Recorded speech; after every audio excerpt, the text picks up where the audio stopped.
Butere tukomye oli kuchenda munana akatonyeze musanvu oli mu program yonne nganzi muwanguzi tawanika Juliet Juko jeje nze ndiye mabega w'omuzindalo guno lwetsa kya Katonda era ngo moyo mutukuvu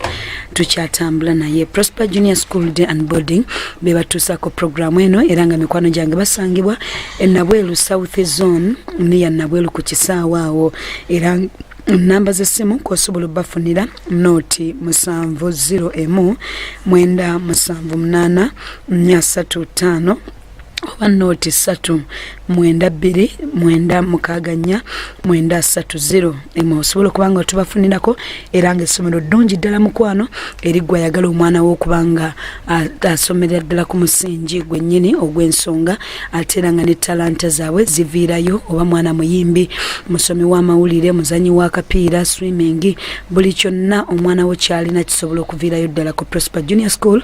era nga endya nnungi endabirira baticha basoma they are well qualified teachers era bajja kusomesa omwana bamujje ku musingi womuletedde bamujjeyo bamufuule ekyo Katonda kiyamuteseza ate era neggwanga nga bwe tumwetaaga bavani ziweziri omwana zimujja ku mulyango ne zimuleeta bwanga ojagadde ate era ne zimujja ku ssomero ne zimuzaayo ssomero litandikira ddala from daycare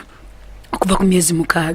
myezi mukaaga era ng'osobola okutwalayo omwana gwe omukyala agamba ati amwana ate nakola nga neetaaga okubaako maid gwenfuna tofaayo twala butwazi mwana okudekeya abasomesa balungi ddala ba caretakers bajja kubanga bamulabirira bulungi ebyokuzanyisa webiri na buli kintu kyonna olweggulo n'omuno nayo naawe ojja kulaba endabirira bwe banaamulabirira n'enfaanana gy'anaafaanana ebisulo birungi ddala dom father dom mother gye bali bagenda kubanga bakwaniriza basomesa omwana wo mu mpisa ez'obwa Katonda katugende maaso wamu n'omuwanguzi waffe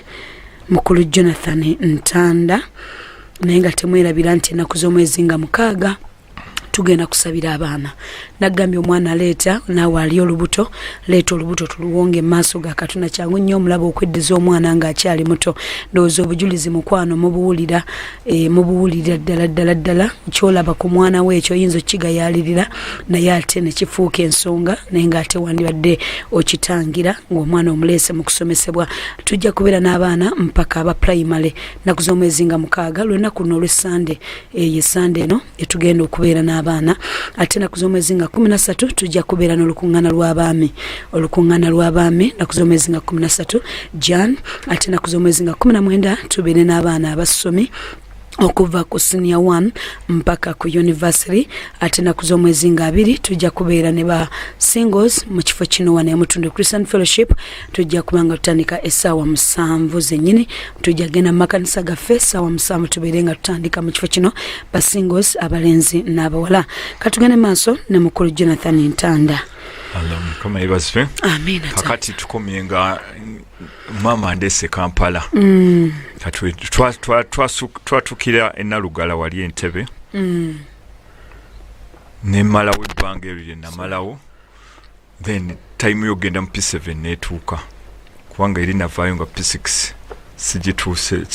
sigimazeeko kati najja ensambyawo St Peters nanfunira essomero era essomero twalifuna ku ssente ezo kubanga muzeeyi wange yagamba ebikwata nange abitadde ebintu byeyawulira atakyasobola kunteeka mu ssente kati netukwata ku ssente ezo nanfunira ekifo mu P7 nsambya St Peters nkazi wattu mama wamugamba nti no wazironda ye yali amanyi ekituufu namugaffe tuyiya buyiya maama tusobola kubeera nga tituyiyiza ffe tulina yali akimanyi n'engeri gye mwazijja mu mmotoka era namunyumiza ekyaliwo kyonna namugaba luli twali tuyiyanga butonotono naye ku luno ddiiru yayitirira era namugaba okuva we twafuna ssente zino tetwaddamu kuyiyayiya buntu buno butono era nemugaba twali twagala nakufuna tugendeko mu bibuga ebinene tube nga tuyiya kubanga ebibuga obutono nga Masaka bwali bututamye nga tebukyali ssente era plani yaffe nemugaba twali twagala kuyingira Kampala tutandike kuyiyiza omwo nenga tetumanyi we tutandikira kubanga wa muzeeyi sola kugendayo nga bangamba ate mbeere mu kyalo kati ne munyumiza munangamba nedda soma none naagulako ebyayo bye yali alina okugula ne bampa mu kisulo nsambya mu St Peters P7 agulira ku kikolimo ebiseera ebyo nali simanyi nti kiba kikolimo kakati netandika okusoma obulamu ne butambula bulungi naye ng'era akanaako okunoonya sente tekaggwayo nga sina nze nga mama sola musaba sente ate ne muzeeyi nga sola musaba nga ndaba ajja kundwisa omugamba kino ate kino olina munnyonnyola bingi nnyo oba oyagala essaati ate omugaateri yakaddiye ate kati ng'ebyo nze bintawanya nze naalina kwegamba we natandika okunoonya sente ne nfunamu omutima ogwo nga sikyayagala kwegayirira muntu nga manye ekintu nsobola okikola ki okyetuusaako n'olwekyo ne tusoma kakati awo ate P7 sente saaziyiya nnyo okusinga ate nali nnyo mu bakyala kuba banteeka mu P7 awo St Peters naye jjukira waliwo waali St Joseph Girls nga ate tulina okulumbayo kati ate mukama taba mukama oyo sitaani woba oyiri mu kintu alina engeri gya kukonekitinga ku bantu abatambulira mu mafuta ago kakati waliwo father mukwano gwaffe gwe twafuna bamuyitanga father Mutini amanya sijja googera kati father Mutini yalina ennyumba ennene awo ensambya kati ng'ajja ewaffe n'anonayo abalenzi mu nsambya St Peters Boys n'anonayo abalenzi nga bana n'agenda ne St Joseph wali Girls n'anonayo abawala nga 5 kakati ng'atuteeka mu maka ge omulongooseza naye nga mu kulongoosa abulako n'omuntu omu abako gaali omu gwabula naye naye soogedde mannya ge kakati naffe ne tusigaza abasigaddewo tulongoosaako katono naffe ne tulifunira abaffe kati nabo obulamu nabo obwenzi era ne butandikira awo kubanga bwekubisaamu ne mala St Peters mukama yansaasira n'empita simanyi magezi gye gaakuyita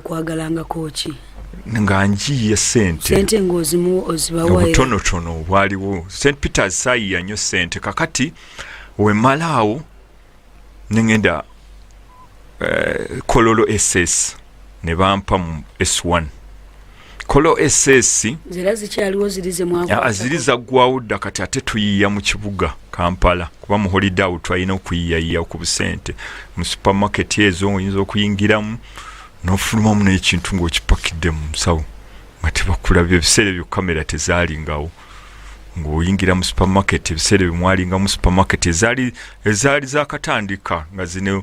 ezennene tezinnajja nnyo nga mulimu supermarket entonotono obwo butonotono obw'abayindi obw'abaki nga oyingira osobola okufulumamu n'emmaali n'otulwala ebweru n'otunda oba katabo oba ka bookshop awo Kampala Road ke twateranga ogendamu ojjayo obutabo n'ogenda n'obutunda n'obeerawo n'oyiya sente kakati wenyingira Kolo SS nga S1 kye nasooka okukola nasangayo kye bayita ebikonde nayingirirawo okubeera bokisa mwaka ki ogwo yoba yali mwaka ki tugende maaso myaka nja gikubuulira edda kakati kubanga waliwo emanya ebintu byengenda okwogera njogera nnyo particular years abantu abamu bayinza obikwata ne bibaleetera obuzibu kakati we nayingira Kolo SS nkugambye netandika okuba ebikonde nembeera bokisa wamaanyi yagala kuteekako nnyama olwo kati awo nembeera musajja nempangula n'ekikopo ekya silver era erinnya ne balitunga tebakyampita Jonathan ne bampita silver kikopo ky'amasomero twakolanga interschools competitions nempangulayo ekikopo ekya silver nenfuka w'amaanyi nnyo nefuna ettutumu ly'amaanyi Kolo SS ku ssomero nga ndi musajja w'amaanyi era abagaalo nabalabanga banga banjikira nnyo tubeera mikwano gyabwe nga ntambula nabo ne musajja Kanyama kati ate Kololo nenkolerayo era effujjo lingi kubanga waliwo effujjo kanjogereyo limu lye nakola eryanemesa ate essomero eryo kati mba ntambulawo ku Buganda Road Uganda Road ebiseera ebyo baali tebannakola kolansi nga mulimu oli kolansi omukadde ow'ebinnyanya ate nga nze ndi boxer mbeera William anko wange we nabeeranga naye awo kati mba ntambula omusajja najja n'emmotoka n'ankuba amazzi ate nga kolo twayambalanga uniform ya white empale ya white n'essaati ya white kati empale yange neddugala kati kyeyakola ekyensobi n'avaamu okunsaasira tuyavaamu okunsaasira n'esooka mukuba punch kubanga ali musajja bokisa w'amaanyi nemukuba punch n'akutama ng'omusaayi gumuyisikidde ku saati wano ne bankwata abaali abatuuze awo ne bantwala paka ku ssomero. Owanvu yeemu olwo? S1 nali mpanvu yeemukko nga ne kabode kazze kati ate olowooza na survivinga ne bangoba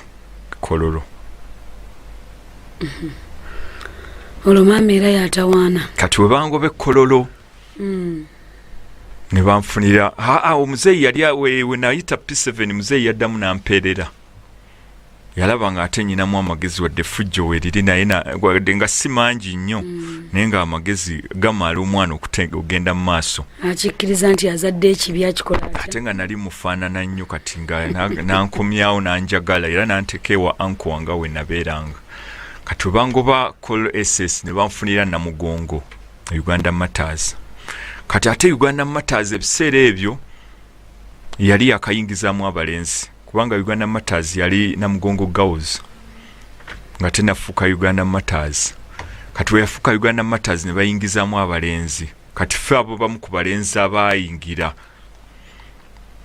abasooka kakati abalenzi twali batono nnyo ku bawala n'olwekyo ng'ebintu ebisinga tetubiyingiramu nga ffe abalenzi naddala ng'okusimba ku layini ku break nga tufuna obuugi nga nyinabo baggaala abandeetera obuugi bwange ate sigwe boxer ate ayo nali siri boxe Namugongo Namugongo tewaali sport za boxing waliyo volleyball ng'era nzannyawo volleyball kati ate ne nga nvuddeyo Kololo abawala be babasombera emmere abawala be bandeetera emmere waba akuleetedde chaya balina bye baleeta ewaabwe biscuit si biki kusomero bayita grab akuleeterayo ku kasoosi n'akuwa olwakwagadde oba ofuuse omwami ati kakati awo yo bankugambe ntya kati abo bufuuse mwami kubanga nze nayinamu omwe yanneesooka yali prefect naga ono wange kemulabako omuntu omulala yenna abaana amaka bagatandikira ku masomero afudde ate awo kakati waliwo ekintu ekyatawaanya nnyo obulamu bwange ekyayingirawo awo kakati ndoza nakyo kankyogere kuba kyekimu ku kibisinza okuntawaanya ennyo mu bulamu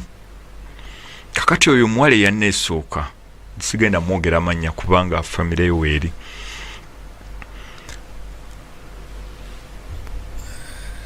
nayankola ki netulagaana nangamba ononjagala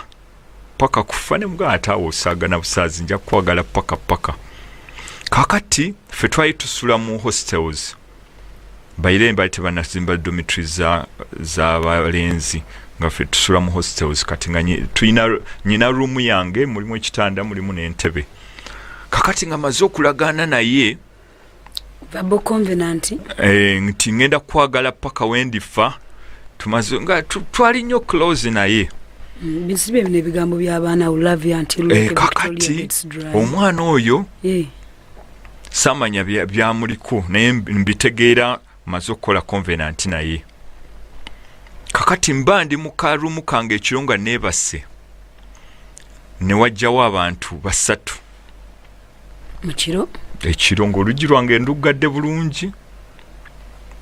abantu abo ne bayingira mu ruumu eyo nabeekanga bali wano mu ruumu kati bayingira omu yali mu kanzu njeru naye nga si pure white naye nga omanyi kanzu ezibeera nga kikusikusi bwe zityo naŋŋamba yajja n'omusajja omulala then n'omuwala oyo yennyini gwe twakoze naye agreement naye nga waali naŋŋamba muwala wange wagambye ogenda muwagala paka waalifa mukwano gwammwe gugenda kubeera n'olwekyo mukuleetedde omukuweera ddala mu butongole mu kirooto nga mbalaba tekyali kirooto nabalaba neekanga nnyo waliwo entiisa y'amaanyi nnyo entiisa y'amaanyi mikyanga otangatanga kaakati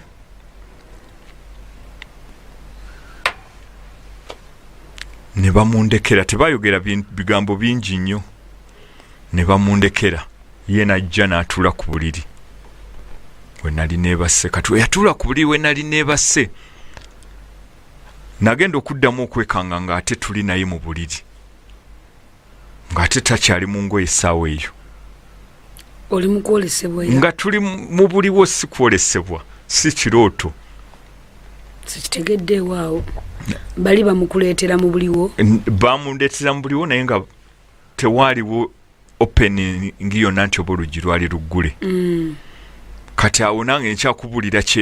kyendabawo ekifaananyi naye oluvannyuma ngenda kubulira kiwe kyali kakati ngenda omulaba nga ali nange mu buliri nga yeebase ku mukono guno gwa left nga bali bagenze bonna bagenze tanyega nange simunyega kati okiraba kati mu buliwo ddala ddala nga ndi mu buliwo nabali nabala mu buliwo kuba waliwo ne light eva ku security light ebweru kakati we yayingira amini ali mu buliri ngenda okulaba nga afuuka muto ng'agenda asala emyaka naye mu trickling of a second ngenda okulaba nga azzeeyo ng'afuuse bebi ali mu buliri nga ntidde sina gwe nyinza kuyita muntu yenna sina gwe nyinza kuyita yenna gwe nyinza gamba nti ntaasa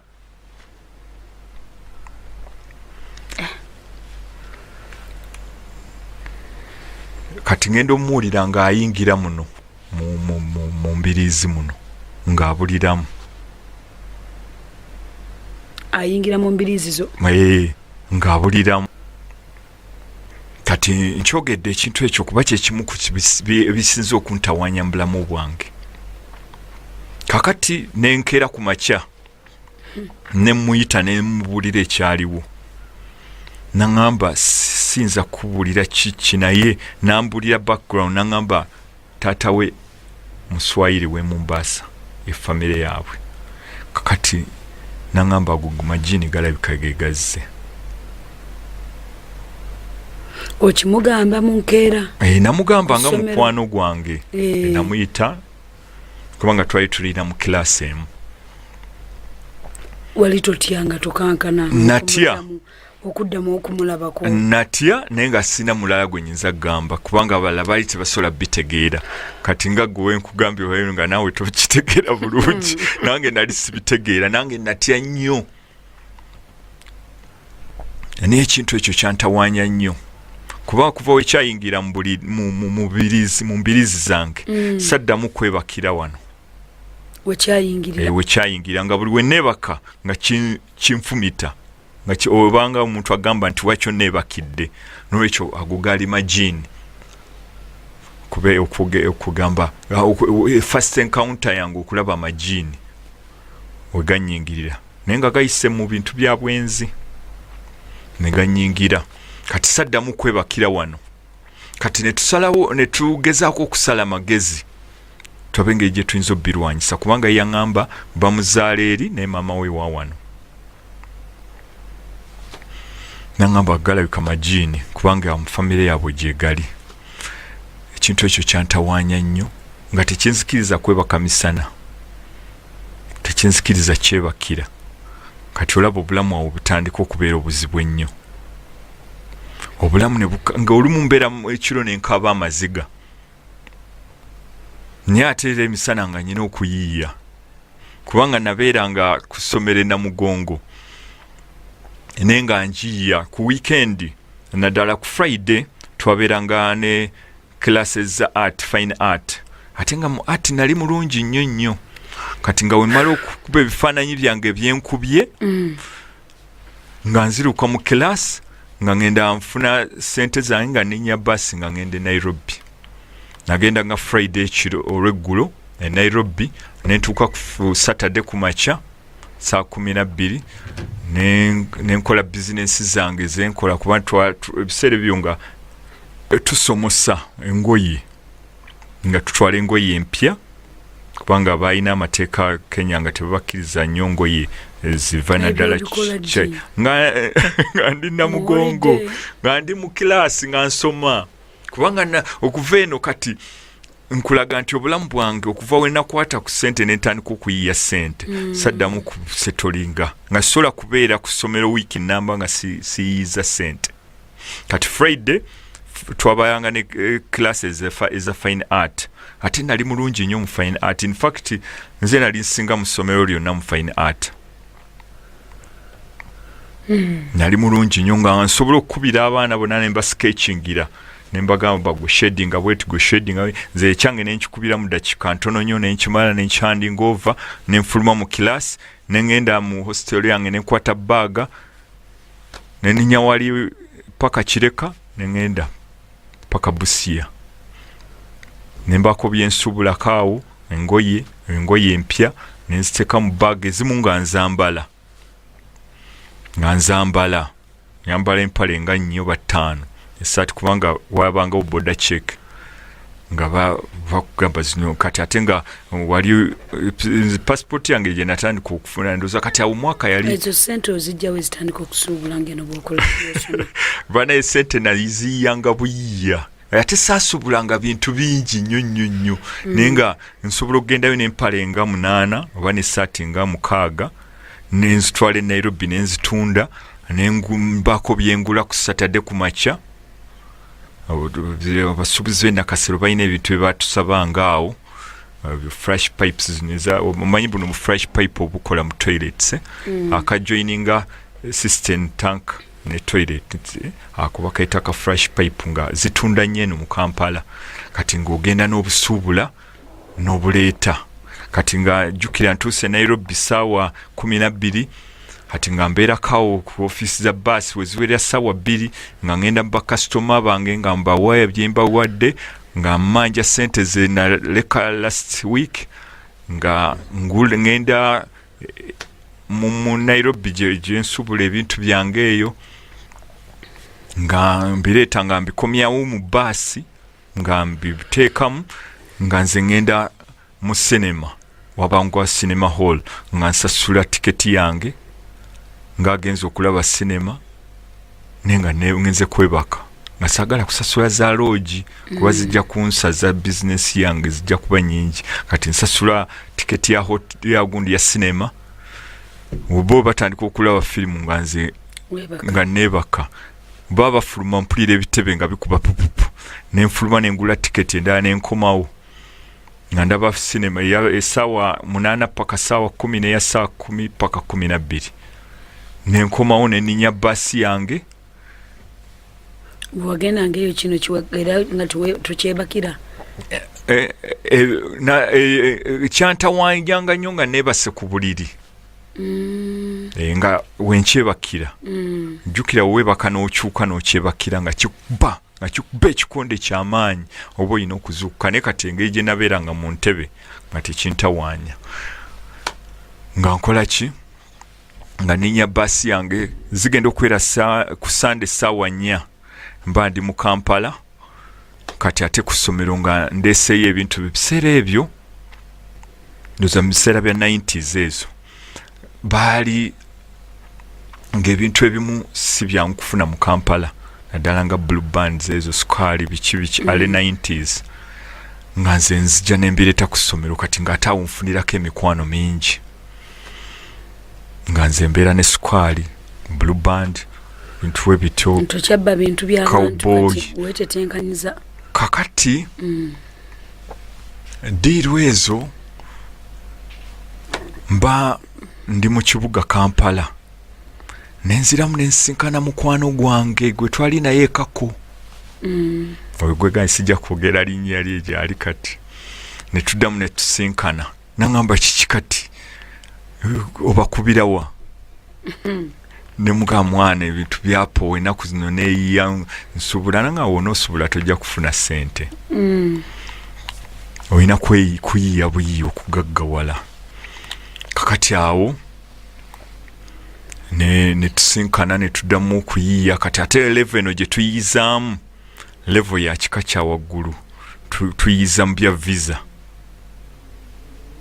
yansomera diiru z'okufunira abantu visa abagenda Sweden abagenda UK abagenda mu Scandinavian countries kati nga nza ngamba bugambi noonya bakastoma nga tunoonya naye nga olumu tetubafunira olwo mugenze ku internal affairs waliwo muyimirira internal affairs passport ebiseera ebyo internal affairs yali kati wali Crested Towers ebiseera ebyo yali nga tebanna bagitransferinga gitwalawa no kati Jinja Road weeri nga kufunira abantu passport kakati nga diiru involving nti tugamba tugenda kufunira visa okusoka passport tukufunire visa tukufunire address yotukira naye nga ebiseera ebisinga tukoma kufunira passport n'omulimu gwona akolayo endala nga tuzirya abamu twasobola ngu bayisaawo naye nga endala tuzirya kubanga yali diiru ate diiru tolina kuba mwesigwa muli kimu tojja gaggawala owaako babiri omunaana n'obakubirayo babiri abanakwogerako nti oyo yatukolera oyo kakati awo ne tuyingira mu diiru ezo era ebiseera ebisinga nga nze mbatambuza okuva e Kampala ne mbatwala e Nairobi kubanga ebiseera ebisinga twalikozesanga kisaawe kiri ekyagundi Jomo Kenyatta International Airport nga Entebbe si nyangu nnyo ngeri gyeri ntono baba strict nnyo ebiseera ebisinga buli muntu ayitawo baba strict kati nga tukozesa kiri ekisaawe kati ne tufuna ne contact endala omukyala yali akoleyo mu Air Tanzania n'atubulira zikodi za yata engeri gye tusobola okufuniramu omuntu ne tukubodinga ku nnyonyi naye nga ate osasudde busente butono katugeze tiketi egenda Stockholm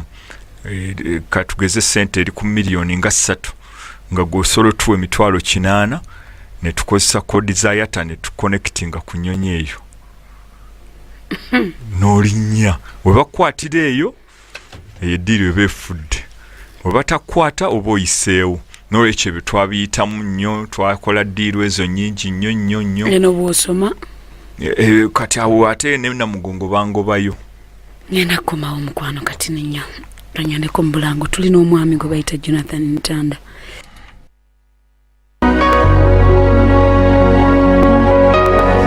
owuliriza 98.7 MCF Radio emmere y'omwoyo gwo